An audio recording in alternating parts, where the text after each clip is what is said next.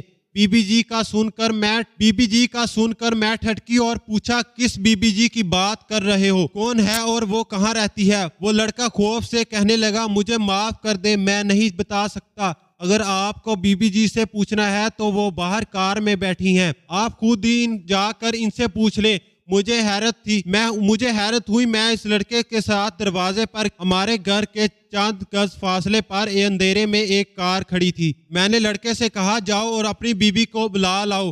وہ آ گیا اور اس نے کار میں بیٹھی بی بی کو بتایا۔ تبھی میں نے ایک عورت کو کار سے نکلتے ہوئے دیکھا۔ اس نے خود کو چادر میں لپٹا ہوا تھا۔ میں اسے کمرے میں لے گئی۔ جب میں نے اس کی شکل دیکھی تو میری آنکھیں پھٹی کی پھٹی رہ گئیں۔ میں اسے دیکھ ہی رہی تھی جیسے مجھے سکتا ہو گیا، اور وہ وہی عورت تھی جس نے پارک میں خوش بخت کو گود میں اٹھایا تھا اور خوب پیار کیا تھا۔ اس عورت کی آنکھیں نم تھیں اور چہرے پر مظلومیت تھی۔ میں نے سرسراتی آواز میں کہا، آپ وہی ہیں نا جو پارک میں ملی تھی اور خوش بخت کو گود میں لینے کی اجازت لی تھی؟ اس نے سر ہلاتے ہوئے کہا کہ ہاں میں وہی ہوں، میں ہی خوش بخت کے تکیے کے پاس نوٹوں کی گڈی رکھواتی ہوں۔ میں چند لمحے اس کی طرف دیکھتی رہی، پھر کہنے لگی، میں سمجھ گئی ہوں کہ آپ ہی خوش بخت کی ماں ہیں، آپ نے ہی اسے کچرے کے ڈھیر میں پھینکا تھا۔ اس کی آنکھوں سے آنسو رواں ہو گئے اور اس نے سر جھکاتے ہوئے ہلکی آواز میں کہا، ہاں میری بہن، میں ہی اس کی ماں ہوں اور اسے میں نے کچرے کے ڈھیر پر سلایا تھا، لیکن میں مجبور تھی۔ اگر میں ایسا نہ کرتی تو اتنا کہنے کے بعد وہ خاموش ہوگی، تو میں نے اس کے مزید بولنے کا انتظار کیا۔ جب وہ نہ بولی تو میں نے چڑھتے ہوئے لہجے میں کہا، جی یقیناً آپ کی کوئی مجبوری ہوگی۔ میں نے اکثر سنا ہے کہ کنواری مائیں ناجائز اولاد پیدا کرنے کے بعد انہیں کچرے کے ڈھیر میں پھینک دیتی ہیں، آپ نے بھی ایسا ہی کیا ہوگا۔ اس نے فوری میرے منہ پر ہاتھ رکھ دیا اور بے سکتا بولی، نہیں بہن، آپ جو سمجھ رہی ہیں ایسا نہیں ہے۔ میں مانتی ہوں کہ بہت سی لڑکیاں ایسی ہوں گی جو مردوں کے جھانسے میں آ کر اپنی عزت گوا بیٹھتی ہیں اور پھر ناجائز اولاد پیدا کر کے انہیں کچرے کے ڈھیر میں پھینک دیتی ہیں، لیکن کچھ وقت ناجائز نہیں ہے۔ اگر آپ چاہیں تو میں اس کو آپ کی پوری کہانی سنا دیتی ہوں۔ میں نے اس عورت کی کہانی سنی تو اس نے اپنی کہانی سناتے ہوئے کہا کہ میرا نام نیلم ہے۔ میں نے جب آنکھ کھولی تو خود کو ایک کوٹھے میں پایا۔ میری ماں ایک طوائف تھی، وہ نہیں چاہتی تھی کہ میں بڑی ہو کر طوائف بنوں۔ میں جب بھی دوسروں کے بچوں کو اسکول جاتی دیکھتی تو میرے دل میں بھی پڑھنے لکھنے کی خواہش جاگتی تھی۔ ایک دن میں نے اپنی ماں سے کہا کہ میں پڑھنا چاہتی ہوں اور اسکول جانا چاہتی ہوں، تو اس نے مجھے ایک اسکول میں داخل کروایا۔ ماں مجھے خود ہی اسکول چھوڑنے جاتی اور لینے بھی جاتی۔ ماں نے کسی کو نہیں بتایا تھا کہ وہ ایک طوائف ہے۔ وہ جب باہر جاتی تو منہ پر نقاب لگاتی تھی تاکہ کوئی اسے پہچان نہ لے کہ وہ طوائف ہے۔ مجھے اسکول چھوڑنے کی خاطر ماں مختلف راستے بدلتی تھی۔ میں پڑھتی پڑھتی میٹرک تک پہنچ گئی۔ میں میٹرک میں تھی کہ کسی کو پتہ چل گیا کہ میں ایک طوائف کی بیٹی ہوں۔ بس پھر کیا ہونا تھا، میری کلاس فیلو مجھ سے نفرت کرنے لگے، یہاں تک کہ یہ بات پورے اسکول میں پھیل گئی تو میرا جینا دشوار ہو گیا تھا۔ شرمندگی کے مارے کسی سے بھی نظر ملا نہیں سکتی تھی۔ استانیہ تک مجھے شکوہ نظروں سے دیکھتی تھی۔ میں گھر جا کر خوب روتی اور اماں سے سوال کرتی کہ تم طوائف کیوں بنی؟ تم نے عزت والی زندگی کا انتخاب کیوں نہیں کیا؟ بڑھا اسکول میں پڑھنا میرے لیے مشکل ہو گیا تھا۔ تب میں نے پڑھائی چھوڑ دی تو وہ خوش ہوگی۔ ماں کے روکنے کے باوجود دادی نے مجھے ناچ گانا سکھانا شروع کر دیا۔ ہمارے کوٹھے پر ہر دوسری رات ناچ گانے کی محفل لگتی تھی اور شہر کے بڑے بڑے امیر زادے میری ماں کا مجرا دیکھنے آتے تھے۔ میری ماں عمر رسیدہ ہو چکی تھی جبکہ میں جوانی کی دہلیز پر قدم رکھ چکی تھی۔ چنانچہ دادی کوٹھے سنبھالنے کے لیے مجھے مجبور کرنے لگی۔ میں نے اپنے باپ سے دادی کی شکایت، لیکن میرے باپ نے کوئی نوٹس نہ لیا۔ وہ کہتا ہماری روٹی اسی کوٹھے سے ہی چلتی ہے، اگر تم ناچ گانا نہیں کرو گی تو ہم سب بھوک سے مر جائیں گے۔ مجرے دیکھنے والے امیر رسیدہ عورتوں کا مجرا پسند نہیں کرتے تھے، وہ کنواری لڑکیوں کا مجرا پسند کرتے تھے۔ مجبوراً مجھے یہ فیلڈ اپنانی پڑی۔ میں اس فیلڈ سے نکلنا چاہتی تھی، لیکن میرے پاس ایسا کوئی ٹھکانہ نہیں تھا کہ جہاں میں چھپ جاتی۔ دن رات گزرتے رہے اور میں 22ویں سال میں داخل ہوگی۔ ہمارے کوٹھے پر ایک ایسا لڑکا بھی آتا تھا جو بے حد امیر تھا۔ وہ مجھے پسند کرتا تھا۔ اس نے کئی بار مجھ سے اپنی پسند کا ذکر کیا تھا۔